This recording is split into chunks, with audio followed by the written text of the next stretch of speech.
Hello and welcome to Focus on Liberia. My name is Dennis Jar and we are broadcasting from Atlanta, Georgia. Due to some scheduling conflict, we are not in studio today, but we are broadcasting still, and we want you to join the broadcast. We are discussing the educational system in Liberia. Our guest is Dr. Patricia Jabbeh Wesley. She's going to be joining us from Pennsylvania.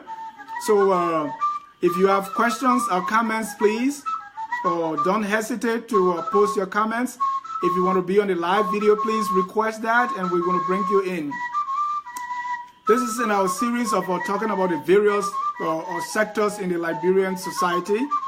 We have dealt with agriculture. We spoke about the economy. Today we're talking about education, specifically higher education and K through 12. Dr. Wesley is a professor here in the United States. She taught both on the K through 12 level in Liberia and also the university level. So she has a rich history and understanding of the educational system in Liberia and also here in the U.S. If you are just joining us, this is Focus on Liberia. We broadcast every Sunday at 6 p.m. Please stay tuned.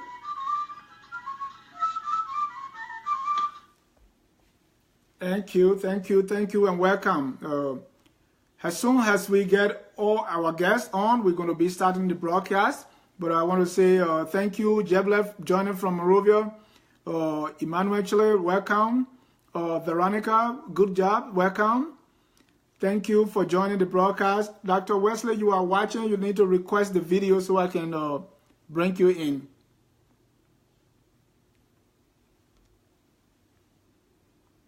Okay, hello, Kenny. Okay, Winnie Sylvester. Okay, before we bring in Dr. Wesley, Winnie wants to join. System in Liberia. Our guest is Dr. Wesley. Dr. Wesley, you can work the magic again with my producer and my product engineer so to bring you on. We are waiting. We have guests waiting to hear from you. Hey, brother, your name and where you calling from, man? Hold on, I'm in a bad area. Hold on a second.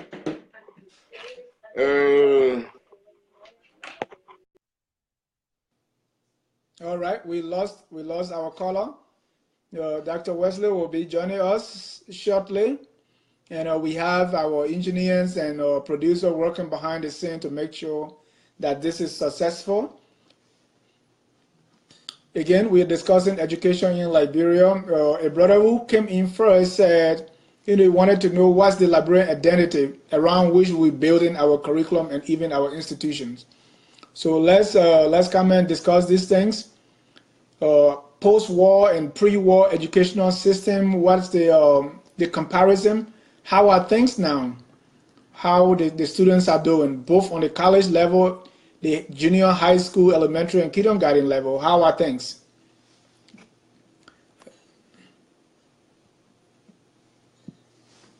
Right. So we're discussing education. The goal here is to see what the problems are and make some recommendations as how things can work. Hey, John, welcome to Focus on Liberia. I'm okay, sir. Thank you for joining. Where are you calling from? I'm calling from Pennsylvania. Oh, okay. Specifically, Jabbeh. Pennsylvania in Jabbeh. Okay. Upper Jabbeh or Jabbeh? Jabbeh. Oh, okay. Welcome. Sometimes. Yeah, every time we say Jabbeh, the first place people say Upper Jabbeh. No, there are two Jabbehs. Okay. Yeah. What's your take on the educational system in our country? Fortunately, I did couple of actually I did education, but from a nursing background, okay. and I have taught in nursing schools back in Liberia. Great. But the most important thing is that, there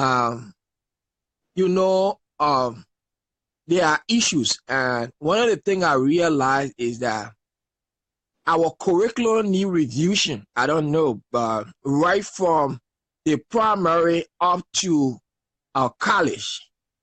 If we look at the primary, there is something called contextual analysis in curriculum. Okay. Now, what's the contents you're going to look at a lot of stuff. You're going to look at the geographic, you're going to look at the economic, and a lot of things going to be considered in reviewing the curriculum. Because let us look at our kids. I do agree that they have to do other courses, but what's the what we can call the core objective? You're right. Yeah, what's the core objective? For example, what's the core objective of a 6th grade student? In America, the core objective of a 6th grade student, he must be able to read. And though there are other stuff, because that's the basic of comprehension. Okay.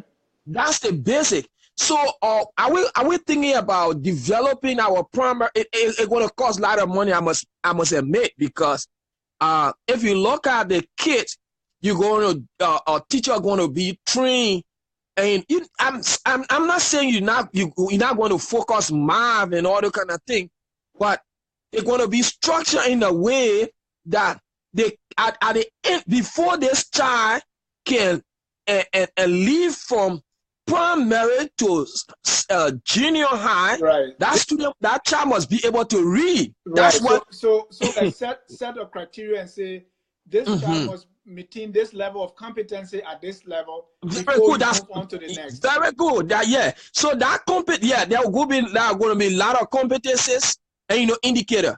But one of key is the issue of reading. Because look, you will not believe it. It's not that I want to ridicule people that I've taught, but I taught college, and as taught students, it's regrettable that even you see a college student reading and they can't.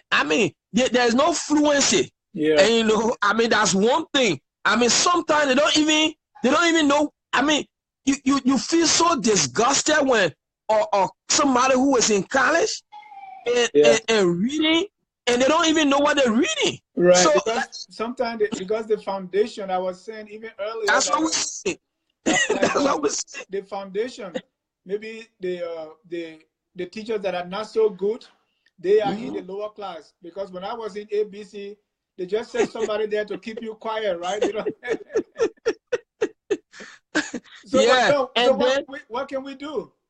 What can I don't know what's the government objective about education, but I think we're going to start. I sometimes when I hear people talking about planning, the government doesn't have a plan and this and that. I got some problem with this stuff because every sector need to be prioritized. Right. And there is something called sectoral planning. Because let's just say, for example, the last time you see a group of people for car work, we're all on the street in one car and in one car. Okay, but hold your thought. Let me see if I can get a guest. Let me get my producer who will talk something about the guest, and then we'll get back to you. Okay? No problem. All right. Thank you.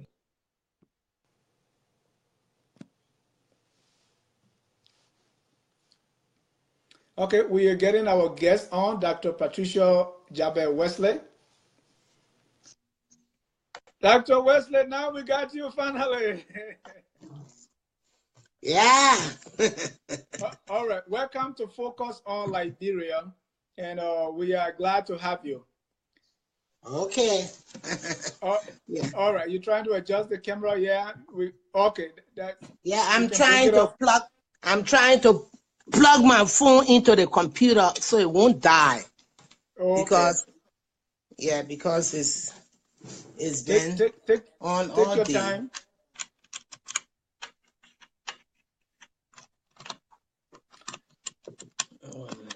All right, I want to thank our producer and also our product engineer for making it possible, working behind the scene. We appreciate you. And thank you to Dr. Wesley for honoring our invitation.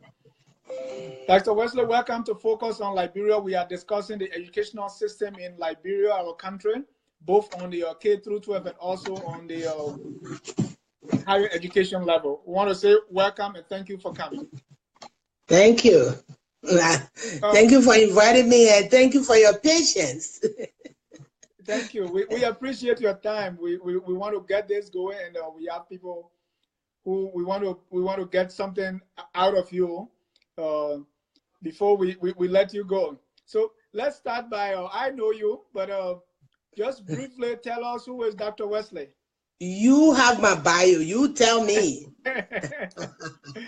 Tell me. I don't want to talk about myself. All right, I will talk about you. I will talk about you briefly. She's a professor. She's a poet. She traveled around the world reading her poems, and she taught both on the high school level and also on the college level in Liberia. Right here, has taught many universities here, including in Michigan and also in Pennsylvania. Dr. Wesley is very familiar with the school system in Liberia and also here in the States. So when we were looking for someone to talk about the educational system with the goal of getting some recommendations on what we can do to improve our system, we thought it wise to bring on Dr. Wesley. And this is a disclaimer. Dr. Wesley was my 12th grade English and literature teacher at Monrovia College. And that time you were Mrs. Wesley, Dr. Wesley. I was Mrs. Wesley. Right. Mrs. Young used to say, "Ne Wesley, Ne Wesley." And you were a troublemaker. Oh, okay, I'll take that. But thank you for coming. Let's start briefly by your experience teaching in Liberia, both on the high school level and also college. That was pre-war. Okay. Yeah. And I understand that your agenda is mostly on secondary and primary education. And even though my experience in the last 35 years has been in the college classroom, and I believe that unless you have a very good primary educational structure and secondary education that caters to the standards of the international world, that is up to standard, you cannot have good students matriculating to university. So let's start with the Liberian educational system. And I will just fall back a little bit on my experience as a high school teacher for 2 years, and my experience as a graduate in English education at the English education, secondary education at IU in the 1980s. And Liberia, Liberian schools, elementary schools, have never been anything near good for the past 3 plus decades.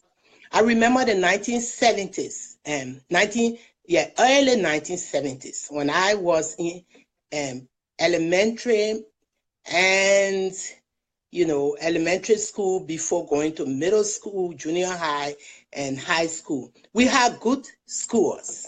I remember in the late 60s, I was in elementary school. And in the early 70s, I went to the G.W. Gibson Elementary School. I went to the Demonstration Elementary School. Those schools we were being taught by teachers with teacher training who had got their masters. Some of those were teachers like Elos Monga at G.W. Gibson School, Francis Calker. Those were teachers who had been sent by MCSS, the Monrovia Consolidated School System, to be trained as teachers for Liberian elementary schools. And we also had great schools like Tottenham High and the College of West Africa, where I went to school. Monrovia College and Convent, B.W. Harris, those schools were teaching either beyond the standard of the educational system around West Africa and up to the standard. Well, the years after the coup and down later, there were times when certain schools were falling through the cracks. One of the problems we have in Liberia is the kind of government that is managed from Monrovia. Everything is managed from Monrovia. When you begin to drive out of Monrovia and you pass Kakata and Ganta and Banga, you know, you are going into forbidden territory where schools are not available to our children. So even in the 60s and in the 70s, there were no schools in the interior parts of the country. We are from southeastern Liberia, Maryland County. And I was a child in a boarding school in my hometown. To tell you, let me give you an example of how poor schools were, even in the 60s. I was in the elementary school in my hometown of Tubacan from 6th grade up to 6th grade. I left the demonstration elementary school really able to do a lot in 3rd grade. I spent 3 years in Tubacan, learning mostly Gribble and learning how to swim in the creek and the school systems were very poor. So I'm a Monrovia girl. By the time I returned to Monrovia to my parents, I was far behind. I was so far behind, even though I was in 6th grade. When I sat in a 6th grade classroom, I didn't know what they were talking about because the schools, I'm comparing the schools in the interior counties to the schools in Monrovia. The worst schools in Monrovia were better than the best schools in the villages. When it rained, there were no schools. There were no management system and the school superintendents to go around the counties and help people keep up to the standards. The children from in those villages could barely pass the 6th grade exams. I remember because of that, I was held back 2 to 3 years. So when I graduated from high school, I graduated later than my normal. So the years I was sent to the village, the value of that stay, those 3 years stay, was the culture I learned, learning the Gribble language, learning everything about the tradition. That is what I traded in for being delayed in school. So I'm just comparing here how poorly our schools were managed in those days. Now, talking about today, okay, we have all those years, 14 years of war. When I was teaching you, I had 2 little kids that we sent to school beginning at 3-year-old. And those 2 kids were sent to the best schools. They got the best education. My kids were at J.J. Roberts United Methodist School, which was so far the best school, one of the best elementary schools. I don't want to offend anybody in Monrovia. Okay, so the kids were far ahead. When our kids came to the States, they had not gone to school for a whole year as we were running through the war. We put the older child in 2nd grade and the younger child in 1st grade. Even though we taught them at home during the years we're on the run, they were able to be at the top of their school, their classes, because they had got good education at J.J. Roberts. But if you had taken those kids from another schools run by all these unqualified people, some of them foreign nationals, teaching schools in little shacks and teaching kids in little shacks, no management system, no educational supervision. They just took the money from the kids. Most of the time, they send the kids home very early in the day. If it rains, they won't send the kids to school. For such institutions in Liberia, they need to be managed. But on the other hand, here we are. I heard about a school system that the Ellen Johnson Sirleaf government started that does not meet the standard of any place and does not reach our kids. So generally, and we'll come to that bridge school system. I don't know too much about that because it boggles my mind. Okay, right? It boggles my mind, and so at this point, at this crossroads that we are at, where we have a new government, where we have one of the things I was looking for when I heard that they were listing the different government officials and the ministers, I wish the education minister was at the top. I waited for a while before I heard the name of the education minister. And you know, I won't make a comment about that, but I wish they would bring in somebody who is an educator, somebody with the feel for the Liberian school system, somebody who has gone through the Liberian school system and gone abroad and studied what it means to run schools, not just for the advantaged, but the disadvantaged. So they need to regularize education for all of our children. They need to enforce the laws that force parents and guardians to keep their children in school.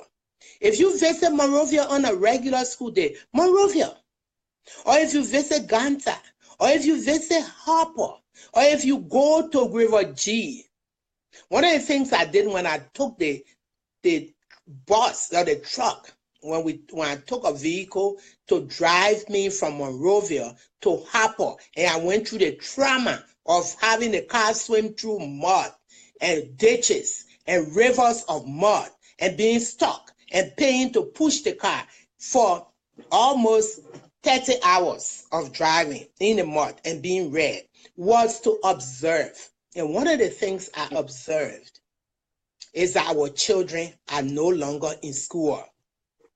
Yeah. It doesn't matter which town you're in. When you get to Ganta on a school day, look around and you will see the number of our children who are selling market, who are selling donuts, who are doing slave jobs when they're supposed to be in school. If you visit Harper, they can't afford to go to school. That's why they are selling. That's what they say. That's why the parents and the guardians say. That's why that's the excuse they use for enslaving the children and not sending their own children to school. Okay, so the children are not in school. The schools are inadequate. The former president herself, every time she spoke about the Liberian school system, she said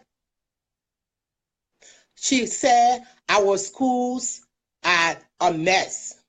She said that for 12 years, our schools are a mess. If our schools are a mess, then what does that mean? It means that everybody should stop their clocks, stop the traffic, stop the waters from flowing, and build schools and train teachers and focus direct money to the education of our children. Why? Because our children are the future of the country. Our children are the... Dr. Wesley, why do you think is that way? Why is our school system, according to the former president, a mess? What is the problem?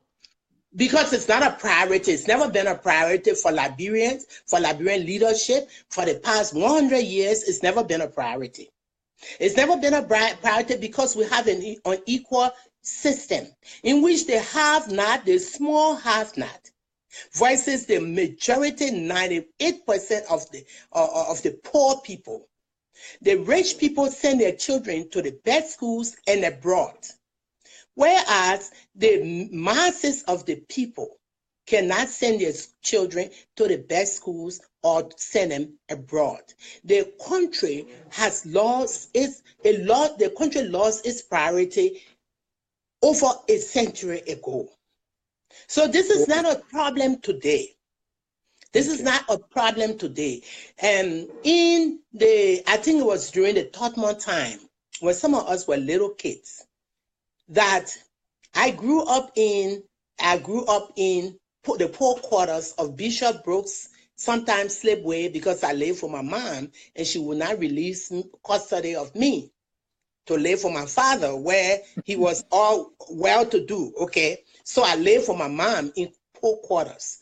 One of the things that I know is that in the mid 60s, before the mid 60s, the government began to break down what we call the capital bypass. There was no road there. There was not a good road there.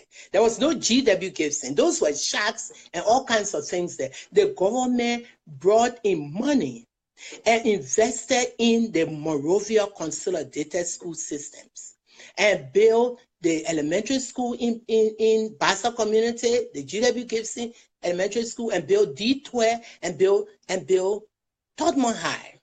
Those schools educated some of the leaders of today.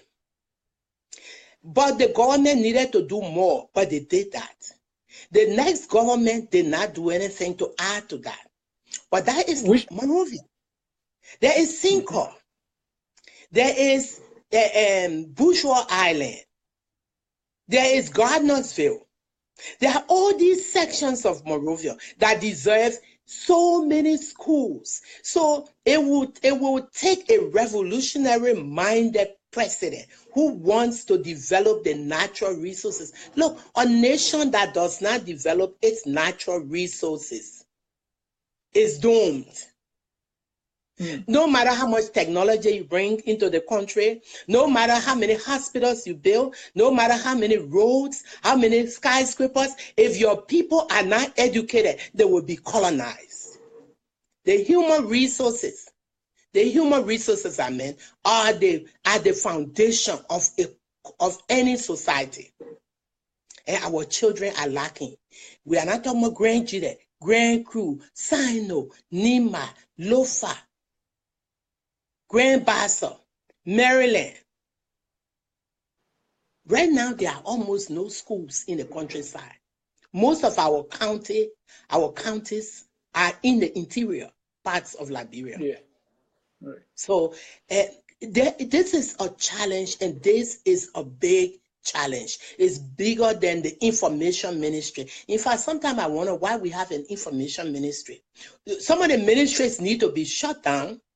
They get a press secretary, cut down some of the money-eating ministries, cut down the number of assistant ministers and deputy ministers. In fact, since Ellen Johnson's lifetime, there has never been any time in our country where we have had so many ministers.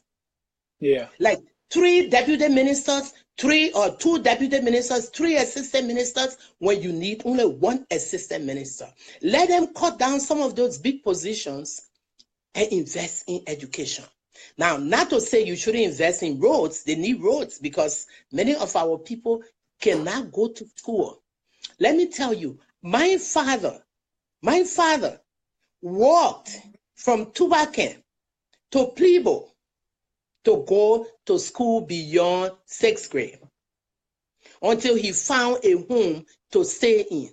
There were young men, when I was a kid on a mission, my cousin took a bike from Tubacan to Plebo, the rugged road. That's not a short distance, just to go to school every day, because there were no middle school in Tubacan, in Malalu.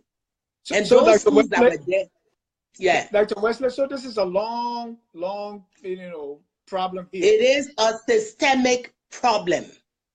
But what has been the philosophy? What has the leader tried to do when it comes to education? What is it that they're trying to get at? They let it be. You know how they treat education in Liberia? It's like you have a leaking house. You have a small hole. I like to speak in metaphors because I'm a poet, okay?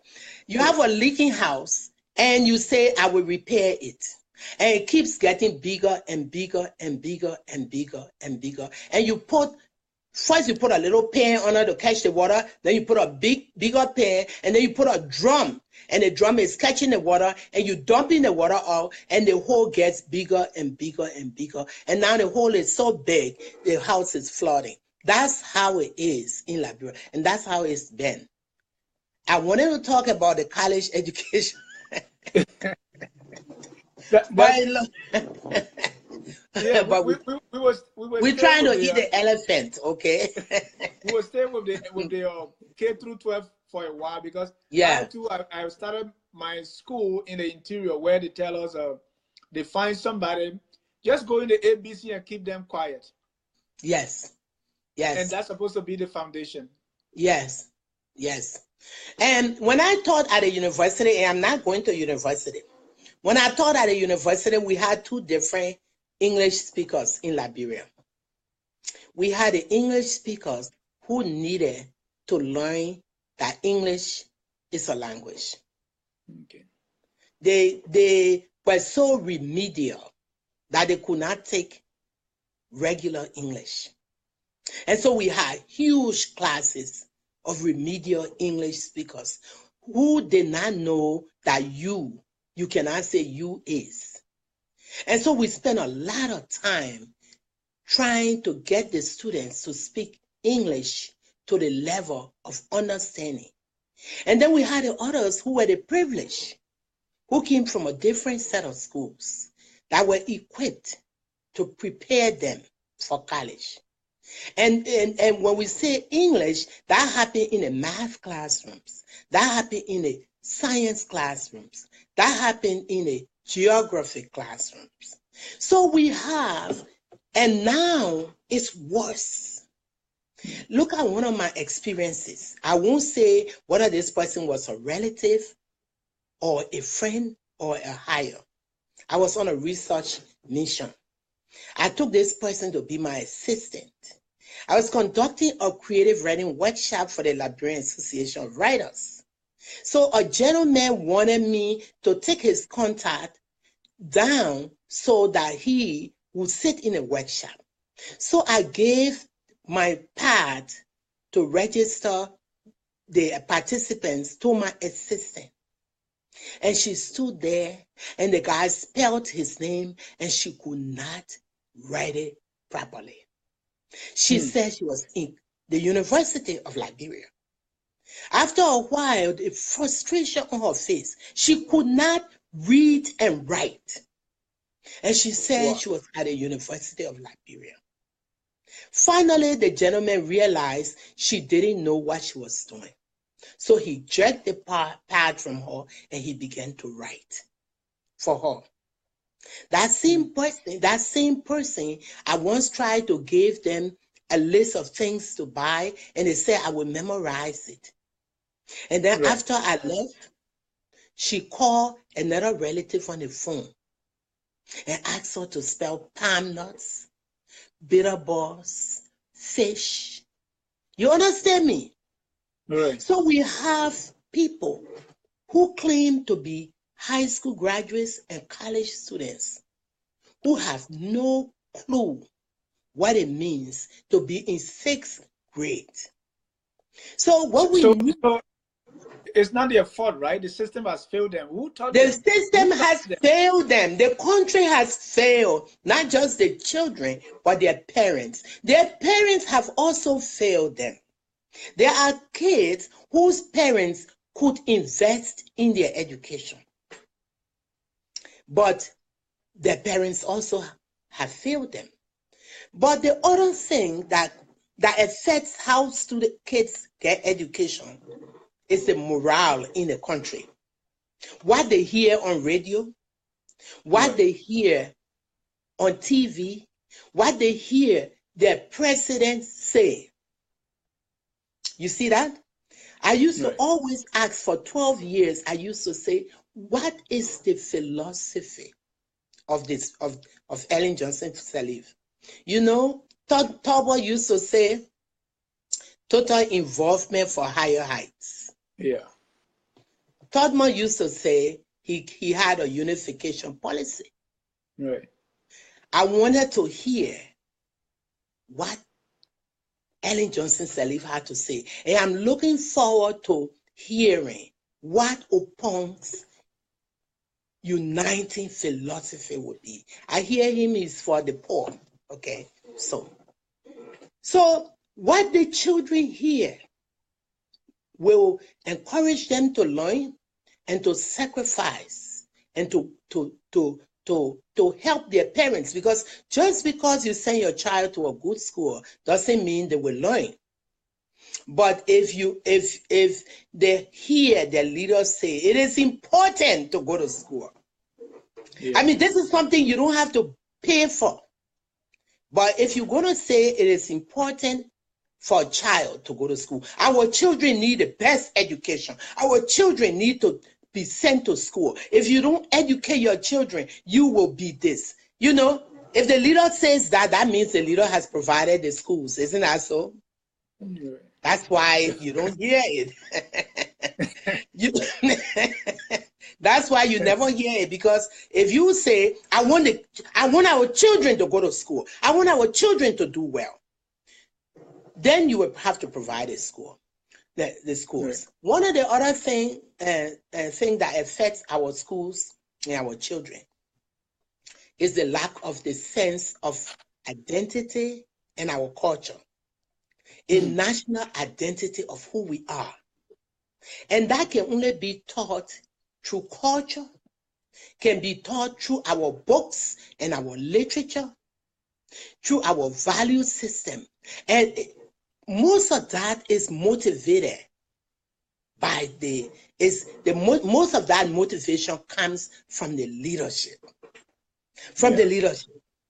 And that's where we are. People say, don't let government do everything. You don't want government to do. We need a government to lead us in our philosophy of thinking, in our cultural direction, where we belong. The government should lead, and the parents should be made accountable to sending their children to school, because that's the shortcut, not to send your child to school, you know. Right. But instead, they are encouraging children to have rich men, sleep with them so they will get quick money. And that is the philosophy that has ruled Liberia for the last 12 years. Money for your parents to eat. And the best of children are slipping through the cracks. And Dr. Wesley, while we are talking, we are having so many comments on Facebook. I know, they are beating me up. No, most of them are agreeing with you. And some are not. Kwanendo say our educational philosophy over the years and now has encouraged elitist education. How do we change this? Okay. That's what I was talking about. Anytime you educate people, you are making them elites. You understand? If you educate people properly, you are making them elites. There is nothing wrong with creating a class of educated people, a large class of educated people. But what he's actually talking about is the unequalness, the inequality of education. That's what he's talking about. The lack of support for government education. Most of the Liberians that we know, most Liberians are not elites. They are not educated. They are not rich people. Most of them are poor people. Most of them are not even middle class Liberian standard. You understand me? So in order to break down the elitist system he's talking about, where the rich people send their kids to the rich schools, even the best of schools we knew are no longer the best of schools. Let me tell you. I remember going to CWA and being proud and then talking about it, and somebody said, that's not the school you went to. You understand me? That's not the school you attended. That's not the top standard school you attended. Okay. So what does it mean to have good schools? The government is responsible for public education. And most Liberians deserve a good public education. And that's where the rubber meets the road. If the government will stand by, there are policies that are on the books for what is a good school in Liberia. But in order for them to enforce those rules, they must have a trained teacher base. Okay, they must be willing to spend money for. There are teachers who are teaching who are not qualified to teach. They will love training. They cannot get the training. There are teachers who will be willing to travel even to Ghana and other countries to do a little bit of teacher training. They can't. And there are teachers who are teaching who don't have any, who never get paid for a whole year. My oldest brother taught for 3 years without a salary. They took his name off the payroll. But he went to school. He fought it and fought it. He's not a fighter like me. But one day he told me, and I said, I'm going to go to the president and ask her why you can't get your pay. And then he went to the education ministry, and they finally put his name back on the payroll, even though he had taught for 3 years without pay, because he wanted to make a contribution. There are people like that in Liberia. One of the ways they can do it is we have a lot of people in the diaspora who have the training to help train teachers.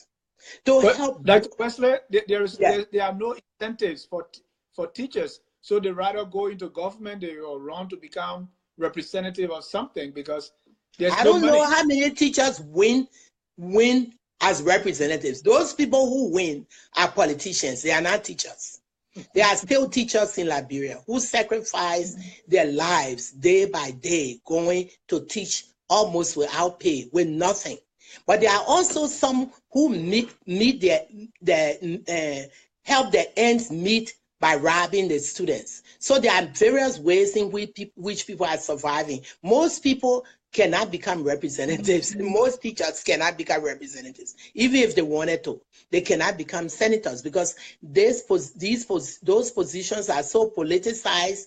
For the amount of money they make, it is difficult for regular teachers to fit in. So yes, some people don't go into teaching and because they know there's no incentive, but that's where the government comes in. They need to pay the teachers what they deserve. They need to invest in education. If you think about the Liberian elementary and secondary and primary educational system, the grade school system breaking down, the university system is also broken. It's politicized and broken. But you know what? We had a lot of brain drain. Before the war, after the coup, during the coup, the after coup years, and Samuel Doe's reign, and after and during the war and after the war. We have a huge brain drain. This is why when I go home for my own research and I see Liberians who were educated during my time, some of them my own former students from the University of Liberia, big shots, and they are angry that diaspora Liberians who left the country due to the war and the lack of incentives are trying to make their way back. And these people at home are angry. It saddens me. Because we had one of the worst brain drain of Africa. And what we need is to replenish that. We need to bring people home. We need to give them incentive to come home. Okay. How we do that? How would they do that? By stopping the selfish greed. By also having a philosophy of, how you call it, no tolerance for corruption. Because some of the people who left here to go home were the first people to rob the country of its wealth. The moment they gave them a job, they stole right away. You understand me? So there should be a zero tolerance for corruption. And they should go out. That's spread Liberians. I myself, one time, I went home, I heard there was a Soros Foundation grant that I could write on to go and teach at the University of Liberia for a year. I began to pursue that opportunity. And it was killed. Like every opportunity that came to Liberia was killed by politicians who were threatened by educated people coming back home. I know there are people out there who disagree with me. Let them go ahead. I know what I'm talking about. I know some of the people who stood in my way. But it is wrong because there are dozens of people like me. They may not all have PhDs. They may not all have taught at a university level for 30 years, but they want to go back home and contribute to their country. Right.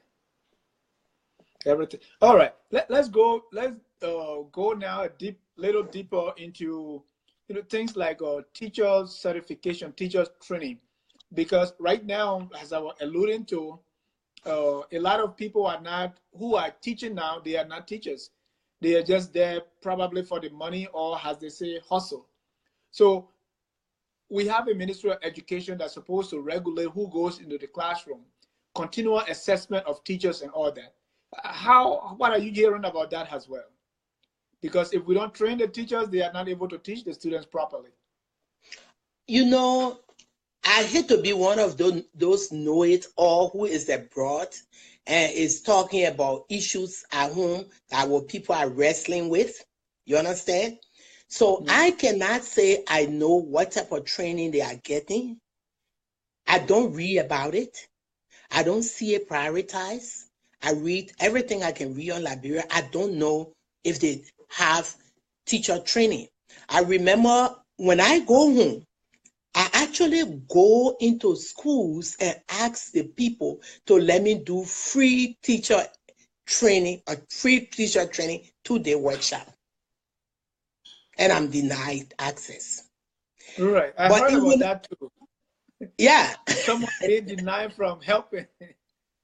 They deny you from helping free. They deny you from reading your poetry free.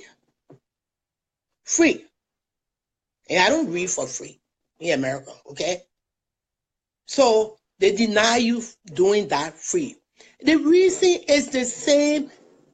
This is why I say we take the leader. Liberians don't respect educated people. You know who they respect? Government officials. People in power, yeah. They respect government officials, So if I was some kind of big government official and I rode into the university, everybody runs to me, okay? Huh? Yeah. So many people call me a great writer, but they haven't read one of my poems, okay? So it's just name, okay, for them. So it will take the leadership to make it a priority for teacher training. And let me tell you, that you can go out there and beg different countries for money, but you can also find the people who will go out into the world and say to universities, we need to train our teachers.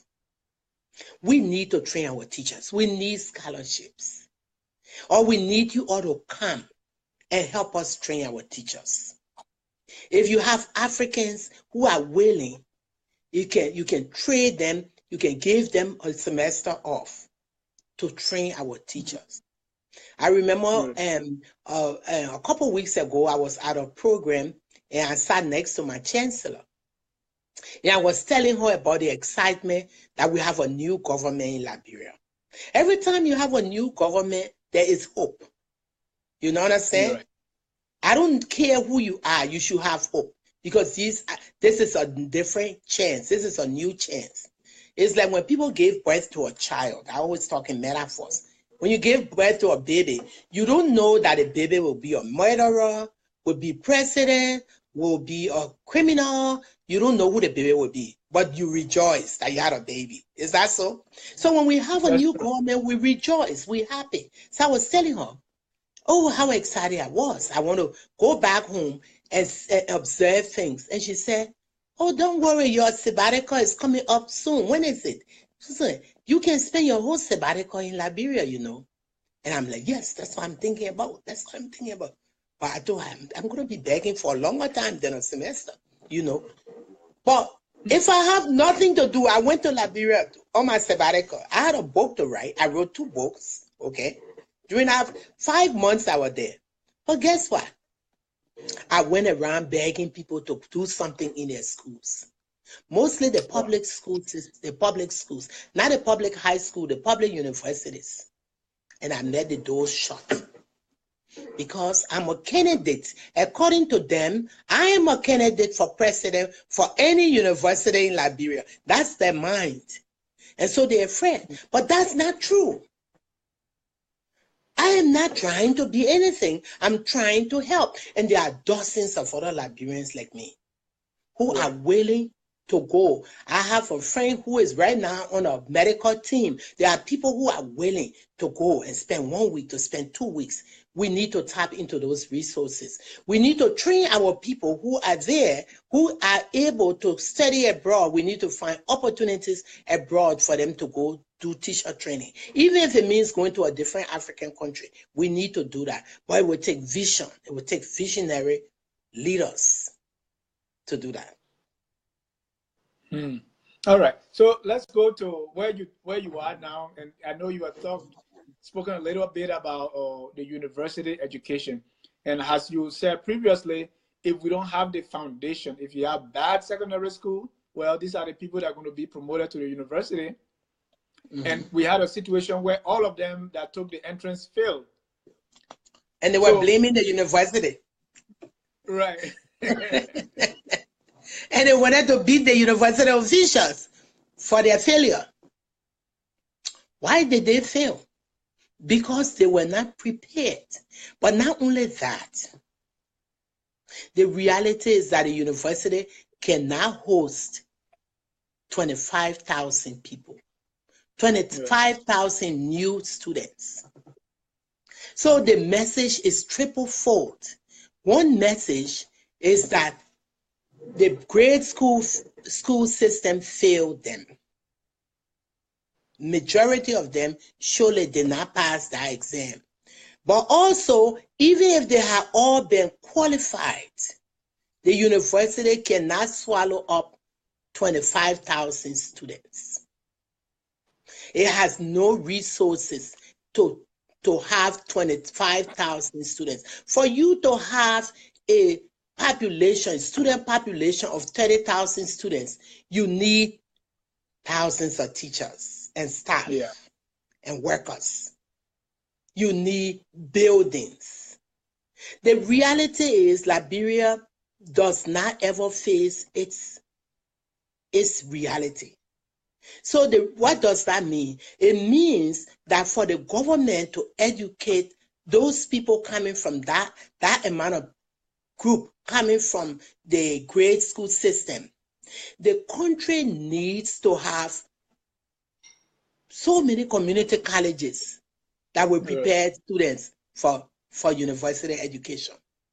They need real, not these little things put on. You know, I go home and my siblings, sometimes you get a little sibling, one of those young ones, say, I want to go to computer school, or your niece, I want to go to computer school. I'm like, look at you.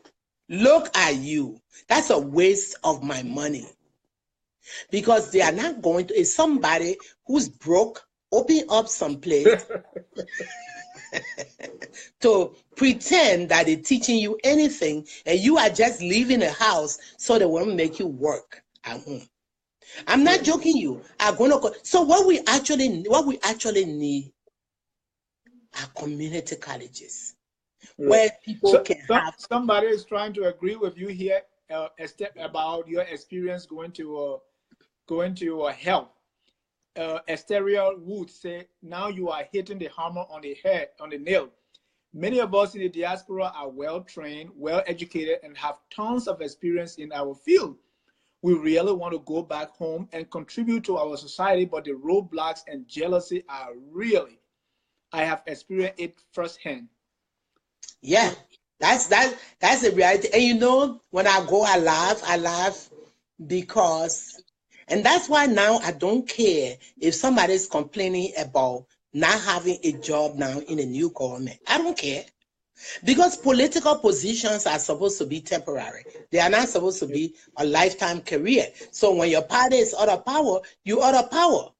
You see? So if qualified people in the other party can occupy the position, let them occupy it. What we want is for our country to, if you are qualified, apply, reapply, and you will get your job.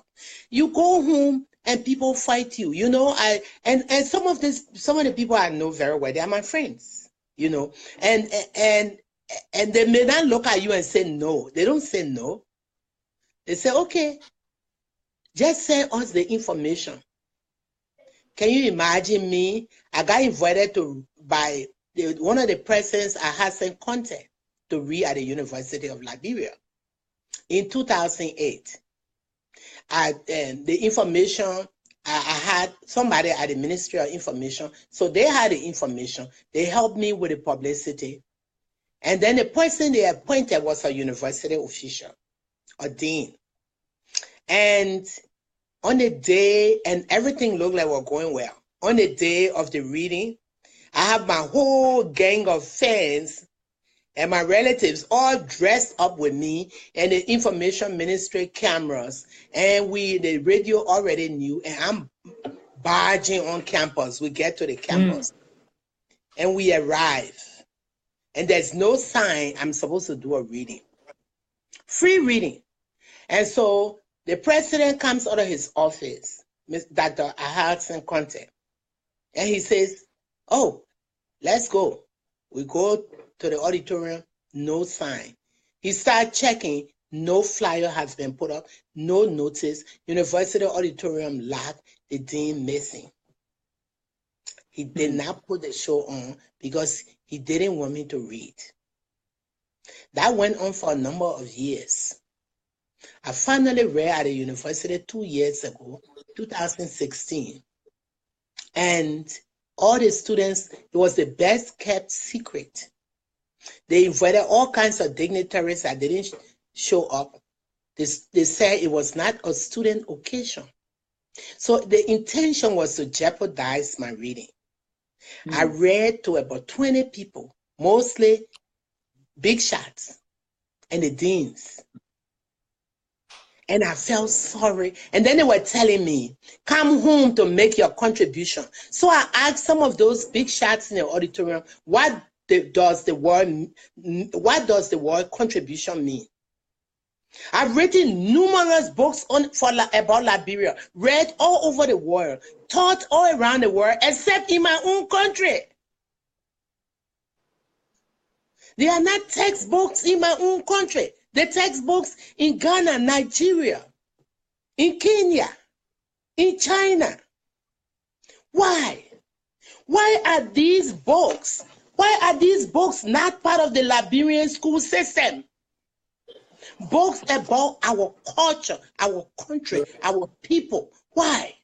Because small-minded people control the government to the point that they stifle education. And so you go there, you want to contribute, they stifle. Right. One of my, a book written, a look back in the rear view mirror, one of a former professor at the university wrote that literature book and went home to see whether they could use it as part of the system. And he was there forever. No way. What's wrong with us? You know what you have to do? The people want you to bribe them for them to teach their own literature. To teach their own literature. So this is a mind that is willing to suppress education, to suppress our culture. I'm telling you, we need revolutionary thinkers, not in a negative sense, revolutionary thinkers who believe in the reality of a Liberia. A Liberia that is West African, a Liberia that is African, a Liberia that is indigenous. Judge Wallace is asking you, how can he order your books? My books are sold on Amazon. All of them are on Amazon, and they are even cheaper on Amazon. You may find some of them in stores in big cities like New York and DC. They sold on Barnes and Noble. They sold by Target. They sold everywhere you can order anything online. They're very popular. I know you saw earlier that you don't know much about the bridge system, but the former Minister of Education was he said he was trying to take this bold step after he went around the country on a listening tour to assess the educational system. And what he found that there were a lot of absenteeism. Teachers were being paid, but they were not coming to class and all that. So he wanted to see where he could get quality education. So someone spoke about the bridge system, and so he went to That is Uganda. in Kenya. That is in Kenya. In certain schools in Kenya. Not in all the schools, So there where he went, and that's how he introduced it. Like it or not, but he made an attempt to make change. What do you think? That was not a positive change. Okay. That was not a positive change. The kids were supposed to learn by online learning. Is that a system where they would learn by, through the computer? Our problems are bigger than that. Yeah, but that's why he wanted them to do long distance learning in a country where there's no electricity. You understand me? Yeah. When I was in Monrovia, 2013, when I stayed 5 months in my house, when I turned my generator on, the kids in the entire neighborhood came to my porch to do their homework. That's how sad it was. No electricity, even in a city at that time. They came outside in a mosquito-rated porch and yard to do their homework. And when you're talking about villages where people have no kerosene to have a lantern, and you're talking about, it was the shortcut to saying we do not want to educate Liberians. That was what it meant. What the government needs to do is to go back on the old roadmap and build schools. Oh, it will take hundreds of millions of dollars, but they will build some schools. They should start there. One of the things that happens in Liberia is, in America, the system is, if you live in a rich district, your kids go to great schools. Isn't that so? This house I'm in, the taxes is the highest tax. We live in the highest tax zone. Whenever I buy a home in a very high tax neighborhood. Not because I'm rich, because I've seen the secret. The secret is, if you want your children to go to good schools, you have to pay for it, even though education is free. And so you live in an area where it is safe, where parents have a lot of input on how their children get educated, and where you pay up in taxes. So you pay a lot of taxes, but your children get the best education. That's what I always did. When you go to look for a place to stay, you don't buy your house because you like to reach the bus stop or because you want to live in a city where all Liberians can party together. You find a place, whether it's only white people living there, you move there so your children will go to the school where the rich people's children go. All around me are medical doctors. Why do you think I'm living in this expensive house and in this expensive neighborhood so my children will get a good education? Now that I got it, I'm going to move to the ghetto and live in a $200 a month house because I don't have to worry about what kind of school district is around me. In Liberia, unlike here, whether you live in Cinco or you live in Painesville, whether you live in Garnersville, the businesses in those areas, the taxes in those areas go to the government. So the money in your neighborhood does not stay in your neighborhood. Recently, before the last 2 years, there was Lebanese little so-called supermarkets springing up in every neighborhood. So if you walk few minutes from my house, you will climb the hill and go to the supermarket. You understand me? And people think it's development. It's not development for Congo Town. It's not development for Painesville. All of the money will go to the central government that will not give it back to the community. That it broke down. I was thinking about that, even like the Monrovia Consolidated School System you mentioned earlier. You have a school in Nucru Town called Detour. Why should someone leave Nucru Town to go to Singor to attend Totma?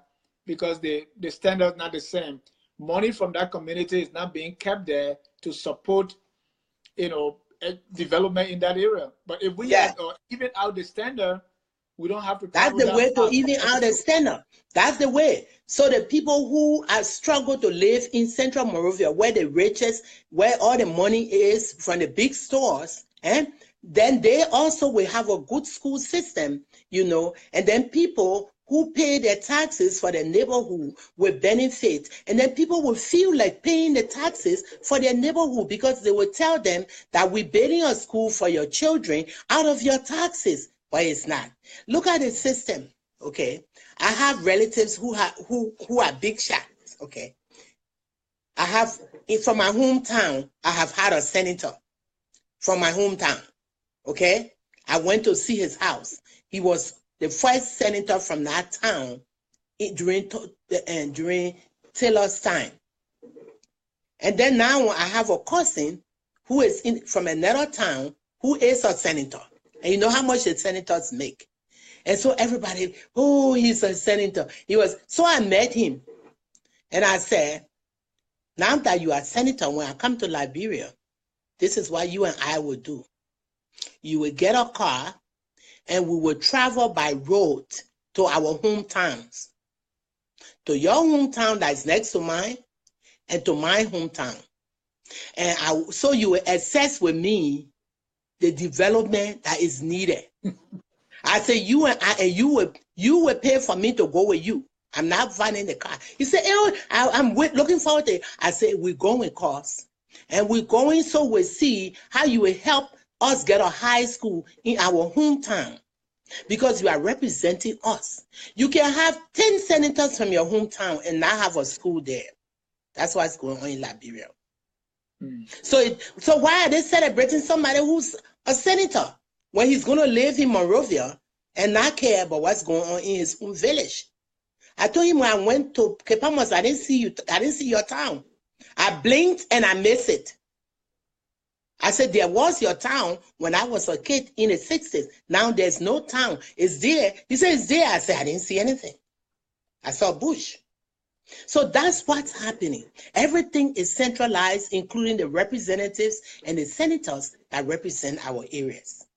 So they are the ones who are supposed to be campaigning. They are the ones who are supposed to be representing our people and helping to say, we need a school, we need a clinic in Kalwe. We need a clinic in Kalwe. We need a clinic in River G. I went through River G. I even have a poem with River G in it. Where are you from, River G or Grand Crew? You're from River G? No, I'm from Sino. What? I'm disappointed. No, but let's go on because we are. But I went through River G. I went through River G and I got down when I was looking for a school in River G. Because River G is the county it belongs to us. They call it River G County now. But it's the last stop before you cross into Maryland. You got another question?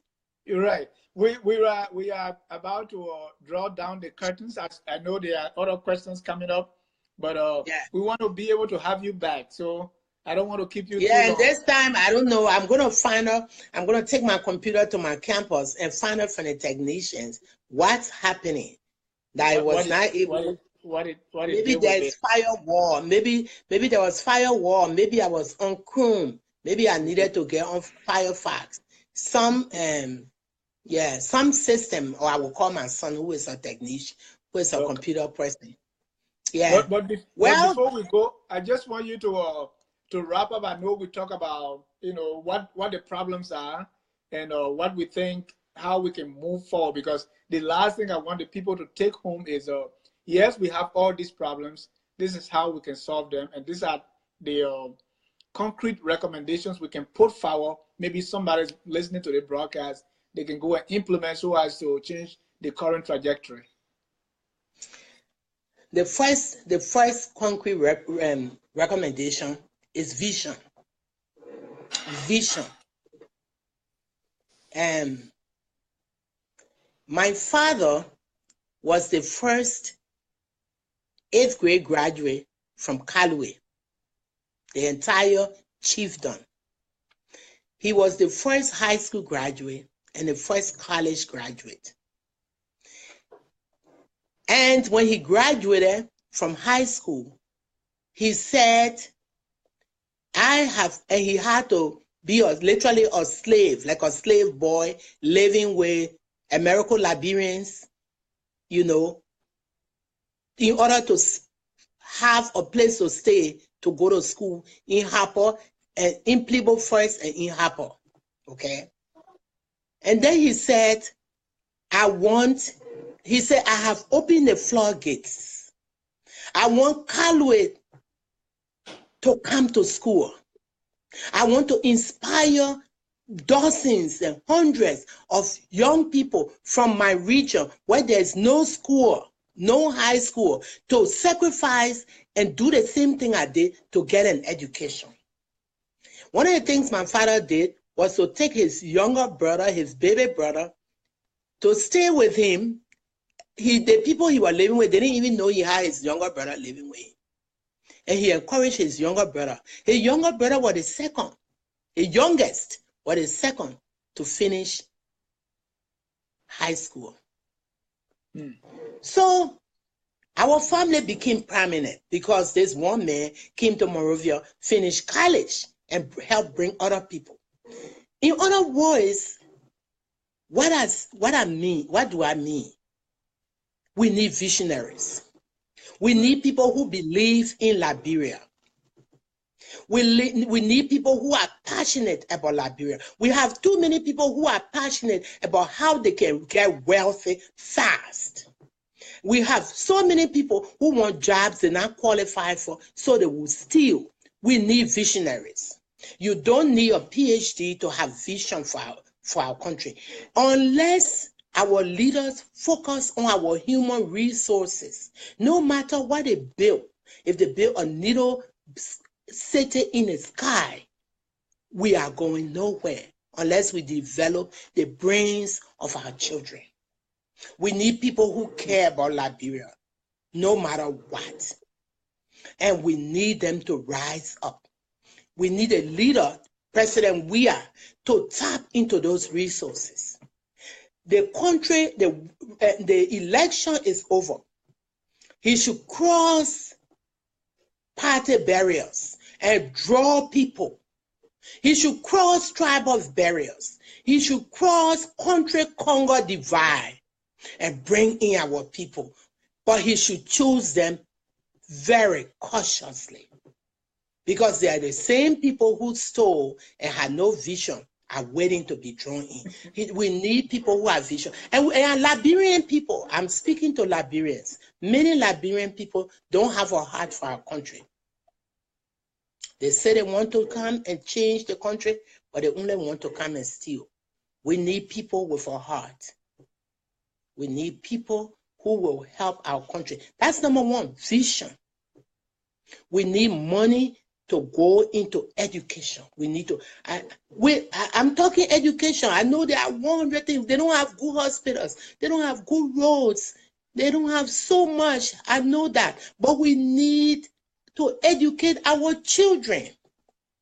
They need to enforce the laws that forbid parents to enslave children and guardians to enslave their children and not send them to school. We need to stop that. There was a story in Maryland where a woman, 25-year-old woman, burned a little girl, a little child, I think 8-year-old child's hands because she said a girl stole. We don't need those kind of parents. We don't need those kind of guardians. We need people, we need our children to be children again. I was talking to my husband on the phone last week, and there was a child crying. There was a little baby crying, a toddler probably. And I said, that's the only country in which children wake up crying. And they're not crying because their diaper is wet. They are crying because they are hungry. Yeah. We need the government to focus on people. The poor people, not the people who want to rob the country. Once they begin to have a heart for the people and a heart for educating our children, all they need is that will and that passion, and money will come.